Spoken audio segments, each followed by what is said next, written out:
你တို့အားလုံးမိုက်ပါစေအမွေတွေလိုချင်လို့ယူရာတွေအပြိုင်ကျဲချင်မှာတော့ကျဲကြတာပေါ့အရှိမအစ်ထိုင်ဆောင်ရဆယ်ဝါဂျိုင်းမှာသားမင်းမြောက်အဲ့သားမင်းမြောက်နဲ့အကျူတူနေရမှာလို့တွေးကြည့်အလက်ကြည့်တောင်ထားတယ်စကားပြောအကျူတော်တော့ဒီလိုမျိုးငါတမက်လေးရရွှေ့တမက်လေးဟဲ့သူများသမီးတွေလိုမျိုး900လိုက်ပြီးတော့အိမ်ပေါ်ဖော်တင်ထားတဲ့တမက်မျိုးမဟုတ်ဘူး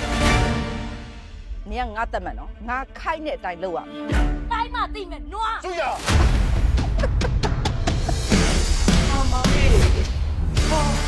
နေဘူးခဲရိုက်မယ်ဆိုပြီးတော့ယူလာတဲ့ပတ်စံတွေကခေတ်စီကခိုးလာခိုးလာတော့မဟုတ်ပါဘူးလုံးဝအားလာသူတို့လာမသွားအနိုင်ဆုံးမှာဒီမီးခံပစ်တာတွေကငွေရဒီတိုင်းငွေရေးရှိနေနိုင်ပါအောင်လားဖေးရှင်ကျမကိုလက်ထပ်ခဲ့တာဖိုးဖိုးရဲ့ညီမသိလို့အမွေလိုချင်တော့ပေါ့ဖိုးဖိုးရဲ့မျိုးဆက်တဲ့မြစ်ယောက်ျားလေးမွေးပေးနိုင်တယ်လို့ကိုစုကြည်ကြီးချဘိုးစီကအမွေလိုချင်တာနဲ့ပဲကိုတမီးတို့တော့ကိုကောင်သုံးချောင်းဆိုလေနောက်တစ်ယောက်နဲ့တော့ဖောက်ပြန်လိုက်တယ်ငါ့ကိုကမြင်တွေ့နေဟုတ်လားပြုတ်ငါဘုရားတိတ်တော်မင်းတို့စက်ပြီးတောက်ပါကြ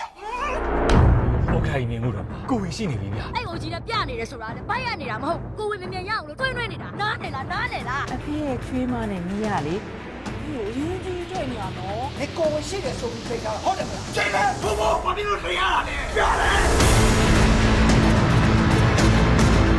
ငါတို့ကောင်ချက်လို့တော့မရဘူးနေပါသိလို့ပါ